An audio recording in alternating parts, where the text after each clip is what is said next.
سوال یہ ہے کہ یوسف علیہ السلام نے اپنے سگے بھائی بنیامین کو اپنے پاس رکھنے کے لیے جو طریقہ اختیار کیا وہ بظاہر بہت اخلاق پر مبنی نہیں تھا. بظاہر ایسا لگتا ہے کہ اس میں کچھ غلط بیانی ہوئی تھی، اور ظاہر ہے کہ اس ظاہری غلط بیانی کو جب انسان جانتا ہے تو پھر وہ دیندار انسان اس نتیجے تک پہنچتا ہے کہ اوکے، اچھے کاموں کے لیے کوئی تھوڑا بہت فراڈ، تھوڑا بہت جھوٹ تو بولا ہی جا سکتا ہے. میں آپ کو یقین دلاتا ہوں، اور یہ اس لیے بڑا امپورٹنٹ سوال ہے. بہت سے نیک لوگ بعض موقعوں پر فراڈ کرتے ہیں نیکی کے لیے. مثال کے طور پر میں کسی کا نام لیے بغیر کہہ رہا ہوں کہ آپ کی ایک پولیٹیکل پارٹی ہے اور آپ کا خیال یہ ہے کہ وہ آ جائے گی تو معاشرہ جو ہے بالکل ٹھیک ہو جائے گا. ووٹ آپ کو کم مل رہے ہیں تو آپ اگر دو چار جعلی ووٹ بھی ڈال دیں تو کوئی ایسی سیریس بات نہیں ہے. یوسف علیہ السلام بھی جب یہ کر سکتے ہیں تو ہماری کیا حیثیت ہے؟ اتنے اعلیٰ کردار کے انسان، اللہ کے پیغمبر. لیکن میں آپ سے گزارش کروں کہ یہ ساری جو انڈرسٹینڈنگ ہے یہ غلط فہمی پر مبنی ہے، اور یہ غلط فہمی اس لیے ہوئی ہے کہ اصل میں واقعے کی حقیقت یہ ہے کہ دو الگ الگ چیزیں ہیں کہ جو ایک ساتھ سامنے آتی ہیں اور لوگوں نے اس کو نہیں سمجھا. وہ یہ کہ یوسف علیہ السلام نے یہ کیا کہ پیالہ جو تھا ان کا وہ اپنے بھائی کے سامان میں رکھوا دیا، اور اس کے بعد ایک ڈھونڈیاں مچ گئی بادشاہ کے پیالے کی، بادشاہ کے پیمانے کی. یعنی دو الگ الگ چیزیں ہیں.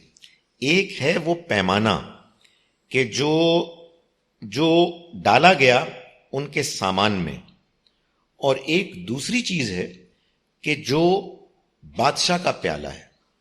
جو دو الگ الگ چیزیں ہیں.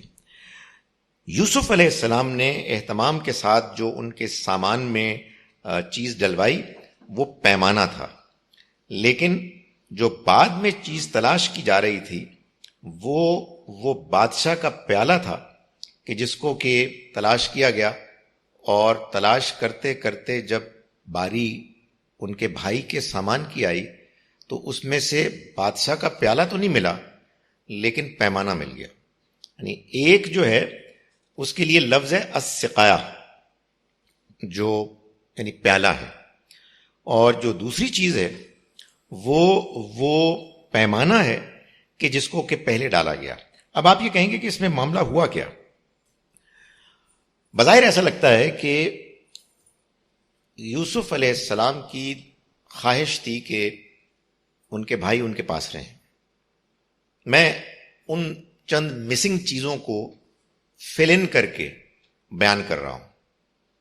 اس میں ظاہر کوئی اختلاف بھی کر سکتا ہے. بعض اوقات ایسا ہوتا ہے کہ ایک ڈسکرپشن ہوتا ہے، ایک سٹوری ہوتی ہے جس میں بات اس لیے بظاہر انکمپلیٹ بیان کی جاتی ہے کہ وہ obvious ہوتی ہے. آپ اس پہ غور کریں تو آپ کو بات سمجھ میں آ جاتی ہے. یوسف علیہ السلام نے اس بات کی خواہش کی کہ ان کے بھائی ان کے ساتھ رک جائیں. ملک کے قانون میں اس کا کوئی طریقہ نہیں تھا. اللہ تعالیٰ نے ان کو یہ کہا کہ تم جو اپنا پیمانہ ہے وہ ان کے سامان میں رکھ دو. یعنی وہ جس سے کہ وہ ناپتے تھے، اس سے وزن کرتے تھے، وہ ڈال دو. وہ نے ڈال دیا، اور اس کے بعد وہ خاموش کھڑے رہے اللہ کی ہدایت کے مطابق کہ اب دیکھو کیا ہوتا ہے.